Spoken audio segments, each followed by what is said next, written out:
कैलासवासी संतोष देशमुख आणि सोमनाथ सूर्यवंशी यांना आणि कुटुंबियांना न्याय मिळवून देण्यासाठी आणि निष्क्रिय प्रशासनाच्या निषेधार्थ पैठण तालुक्यातील सर्व धर्मीय बांधवांच्या वतीने महामोर्चा काढण्यात येणार आहे।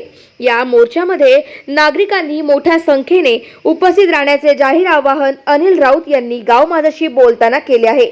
न्याय हक्कासाठी महामोर्चा येत्या 9 जानेवारी रोजी होणार।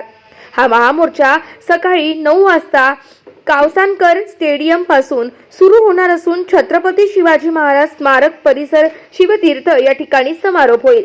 तसेच या महामोर्चात छत्रपती संभाजीराजे, आमदार सुरेश अण्णा धस, मराठा आरक्षण संघर्ष योद्धा मनोज जरांगे पाटील, आमदार संदीप भैया क्षीरसागर, खासदार संदीपान भुमरे, ऑल इंडिया पॅन्थरचे अध्यक्ष दीपक भाई केदार, विनोद भैया पाटील याचबरोबर स्वर्गीय संतोष देशमुख यांच्या कुटुंबातील सदस्य सुद्धा उपस्थित राहणार आहे।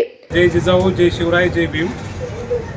सर्व समाज बांधव पैठण तालुक्याच्या वतीने दिनांक 9 जानेवारी गुरुवार रोजी सकाळी 10 वाजता मस्साजोग, बीड व परभणी येथील सोमनाथ सूर्यवंशी आणि सरपंच स्वर्गीय संतोष देशमुख यांची जी निर्गुण हत्या झालेली आहे या संदर्भात आक्रोश महामोर्चा काढण्यात येणार आहे।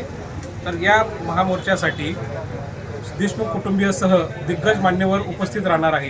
तर ही सर्व पैठणकरांना मी या व्हिडिओद्वारे आवाहन करतो की आपण सर्व या आक्रोश महामोर्चामध्ये सामील व्हावं असं आवाहन करतो। गाव माझा न्यूज करिता मनोज परदेशी, पैठण, छत्रपती संभाजीनगर।